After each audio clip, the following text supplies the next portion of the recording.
శరణు కోరడానికి మరి ఏంటో తెలియదు. ఏమై ఉంటుంది చెప్పాలి మీరే.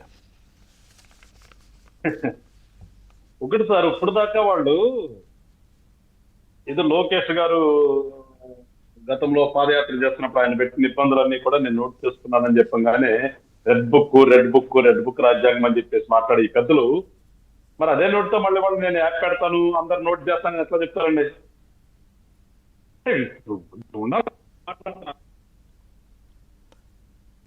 ఇప్పుడు అట్లా కాదండి. ఇప్పుడు మీ ప్రభుత్వం ఏమో మీరు కూడా అన్యాయంగా మాట్లాడుతున్నారు వెంకటేశ్వర గారు. మీ ప్రభుత్వం ఏమో కాదు, మీ ప్రభుత్వం ఒక నిమిషం మీ ప్రభుత్వం ఏఐ క్వాంటమ్ కంప్యూటింగ్ అనొచ్చు, ఆయన ఒక యాప్ అంటే తప్పేంటి?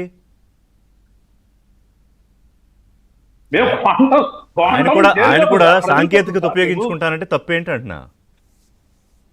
అవును సార్, ఉపయోగించుకోమని సాంకేతికత మేము కాదంట్లా. సాంకేతికత ఏమని చెప్తున్నాడు? అందరి పేర్లు రాస్తాడంట. ఏదో చెప్తున్నాడు. ఏది మీ అందరి పాపాలు పండుతాయి, అందరికి ఒక్కడు సినిమా చూపిస్తా అంటే ముందు మా హరిహర వీరమల సినిమా చూడమండి, వెళ్ళి మా సినిమా చూపిస్తా తర్వాత, కానీ చూడొద్దని చెప్పి మెసేజ్లు పెట్టారు కదా, అది చూడమనండి తర్వాత చూస్తాం. మేము అనేది మీరు నిన్నటి దాకా దాన్ని ఏదో పెద్ద ఇష్యూ చేసిన వాళ్ళు ఇవాళ మీరు ఎట్లా మాట్లాడతారు అదే మాట? మళ్ళా ఇప్పుడు లోకేష్ గారు ఏదో అన్నారు, రాసుకున్నారు, పెట్టుకున్నారు, ఏదో చేశారు అన్ని కదా. ఇప్పుడు వాళ్ళు నిన్నటి దాకా గద్దోలు పెట్టింది. మళ్ళీ నువ్వు ఇప్పుడు ఎట్లా మాడతావు? ఒకసారి ముఖ్యమంత్రిగా చేశావు కదా నువ్వు కూడా. అందరు రాసి పెట్టుకోండి, వచ్చిన తర్వాత సినిమా చూపిద్దాం, ఒక్కొక్కటి సంగతి తెలుద్దాం. ఏం నువ్వు తెలిసేది? ఏం తెలుస్తావు నువ్వు? నాకు అర్థం కాదు. వీళ్ళందరూ ప్రభుత్వ ఉద్యోగులు. ఇవాళ నీ వల్ల ఎంతమంది ప్రభుత్వ ఉద్యోగులు పోయారో ఒకసారి చూడమనండి. ఇవాళ గవర్నమెంట్ లో జరిగిన అవినీతికి ఆ రోజున ఉన్నటువంటి అధికారులందరూ బలవుతున్నారు కదా వాళ్ళతో పాటు. 2004 దగ్గర మొదలు పెడితే నీ ప్రస్థానంలో ఎంతమంది ఐఏఎస్లు, ఎంతమంది ఐపీఎస్లు, ఎంతమంది గ్రూప్ 1 ఆఫీసులు ఇవన్నీ నీ కోసం, నీ మెప్పు కోసం, నీకు సంతకాలు పెట్టి నీ కోసం సంపాదించుకున్న దాంట్లో నువ్వేదో ₹1 ఏళ్ళకి ఎదిరిస్తావని చెప్పి ఆశపడి అవినీతి చేసినందుకు వాళ్ళు ఎంతమంది నువ్వు రోడ్డు పాలు చేసావు, జైలు పాలు చేసావు, ఎంతమంది ఉన్నారు? సరే, నీతో పాటు ఉన్నటువంటి మీ పొలిటికల్ లీడర్స్ పక్కన పెట్టు. నీ కోసం వచ్చారు కాబట్టి పోతారు వాళ్ళు, తప్పు చేస్తున్నాడు. ఇట్లా మీరు చేస్తూ ఎవరిని అంటారన్న ప్రజలకు అర్థం కాదు అనుకుంటున్నారా? అదే నేను చెప్తున్నా. అసలు ఎక్కడ జవాబుతారు మీకు? అసలు ఎందుకోసం రాజకీయాలు సార్ వీళ్ళకి? దేనికోసం రాజకీయాలు? రాజకీయాలు అంటే ఏంటి? అసలు అర్థం ఏంటి? వీళ్ళకి ఏమో అర్థం అవుతుంది అసలు వీళ్ళందరికీ? సో ఇకపోతే గవర్నర్ గారి దగ్గరికి ఎందుకు వెళ్ళారు? ఎట్లా వెళ్తారు సార్? ఏ ముఖం పెట్టుకుని గవర్నర్ గారి దగ్గరికి వెళ్తాడా? అసెంబ్లీకి రానని చెప్పేసి మొండికేసాడు పెద్ద మనిషి.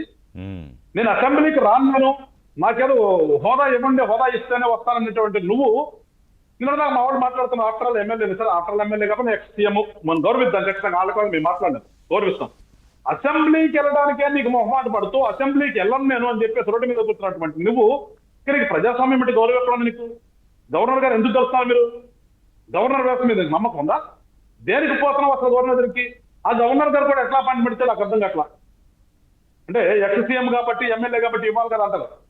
ఎక్స్ సీఎం చేసి ఇవాళ ప్రజెంట్ ఎమ్మెల్యే ఉన్న వ్యక్తి అసెంబ్లీ సెషన్స్ జరుగుతుంటే నేను రాను అని చెప్పేసి అసెంబ్లీని బాయ్కాట్ చేసిన తర్వాత ఇంక ప్రజాస్వామ్యం మీద విలువ ఎక్కడుంది? గౌరవం ఎక్కడుంది దీనికి? దీనికి ఎట్లా పర్మిషన్ ఇస్తారైనా కలవడానికి?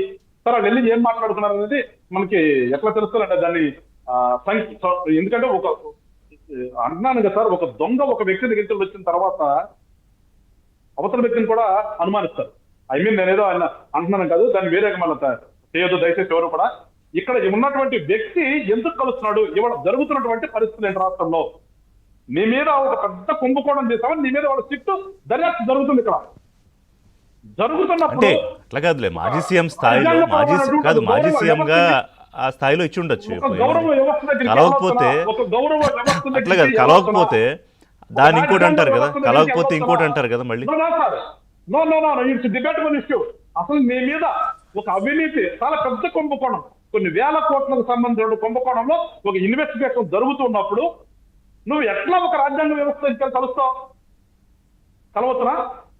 లేకపోతే డిబేట్ ఇష్యూ దీని మీద గురాలు పెట్టండి, దాని మీద మాట్లాడతాం మనం. సో అయితే ఏంటి ఏతావార్త చూస్తే ఇంకా రేపో మాపో తప్పదా ఇంకా జగన్ అరెస్ట్ కూడా? సార్ అతను తప్పు చేసి ఉంటే ఖచ్చితంగా, ఎందుకంటే వాళ్ళు జరుగుతున్న దాంట్లో తప్పు చేసిందా ఉంటే అని కాదు నేను చెప్తున్నాను, ఖచ్చితంగా పాలసీ రూపొందించింది క్యాబినెట్. ఆ cabinet headed by Jaganmohan Reddy గారు, సీఎం. ఆయన వచ్చిన తర్వాత ఒక పాలసీని పెట్టారు. ఆ పాలసీ ఏంటి? నేనేదో కొత్త పాలసీ తీసుకొస్తాను, ఆ పాలసీ ద్వారా నా అక్కలమ్మలు చెల్లెమ్మలు చాలా గట్టిగా ముడేస్తాను, తెగిపోకుండా ఉంటాయి, అది కదా పాలసీ రూపొందించింది ఆయన. నేను హైగా చాలా ₹100 అన్నదాన్ని ₹1000 చేస్తే ఎవడు తాగడు, తద్వారా అందరూ కూడా మద్యపానం నిషేధం అయిపోద్ది. నేను 24 ఎలక్షన్ వచ్చినప్పటికి పూర్తి మద్యపానం చేసేది ఓన్లీ 5 స్టార్ హోటల్కి పరిమితం చేసి వస్తానని మాట ఇచ్చారు కదా. అన్న మాట ఇస్తే తప్పడు, ఇప్పుడు స్లోగన్ అదే కదా, మాట తప్పడు మనం తిప్పడని. మరి మాట తప్పాడో మనం తిప్పాడో వాళ్ళు విశ్లేషించుకోవాలి. అన్నటువంటి ఒక పాలసీని రూపొందించినప్పుడు ఆ పాలసీ రూపకల్పన ఇందాక ప్రస్తుతంగా చెప్పారు, ఒక ఐటీ వ్యక్తిని అక్కడి నుంచి దిగుమతి చేసుకుని ఆ దిగుమతి చేసిన వ్యక్తిని అక్కడ కూర్చోబెట్టి ఒక పాలసీ చేసి పెట్టిన తర్వాత ఆ పాలసీలో అవినీతి జరిగిందన్న తర్వాత పాలసీ రూపకర్త ఎవరైతే ఉంటారో రూపకర్త అతనే కదా రెస్పాన్సిబిలిటీ, ఖచ్చితంగా అది చేస్తాడు కదా. దీంట్లో పెద్ద విశేషం ఏమైంది, దీంట్లో ఆలోచించాల్సిన అవసరం ఏమైంది దీంట్లో? కాకపోతే ఇన్వెస్టిగేషన్ జరుగుతుంది. ఆ ఇన్వెస్టిగేషన్ లో ఎక్స్-సీఎం హోదాలో ఉన్నాడు కాబట్టి ఏ రకంగా ఆయన తీసుకురావాలనేది తీసుకొస్తారు వాళ్ళు ఇన్వెస్టిగేషన్ మాత్రమే. చట్టం ముందు అందరూ సమానలే సార్. నేను ఇవాళ చెప్తున్నాను, కేజ్రీవాల్ అరెస్ట్ అవ్వలేదా? కేజ్రీవాల్ జైలుకి వెళ్ళాడు. ఆయనకేదో స్పెషల్ ఫెసిలిటీస్ కల్పిస్తున్నారు, తప్పు. చట్టం ముందు అందరూ సమానలే, జైల్లో అందరూ ఒకటే. జైలుకి వెళ్ళిన తర్వాత అందరూ ముద్దాలే, ఏ నేరం తీసుకుంటారో అందరూ ఒకసారి ఉండాల్సిందే.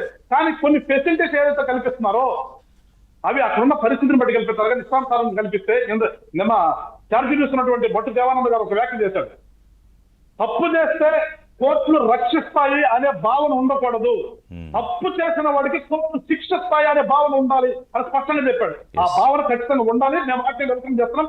అలాంటి మార్కెట్ నేను కోరుకుంటున్నాను జనసేన పార్టీ తరఫున. ఖచ్చితంగా దీంట్లో ఇవాళ జరుగుతున్న ఇన్వెస్టిగేషన్ లో ఆయన అల్టిమేట్ గా ఆయనే చేశాడు కాబట్టి ఆయన దగ్గరికి వెళ్ళి ఆగుతుంది.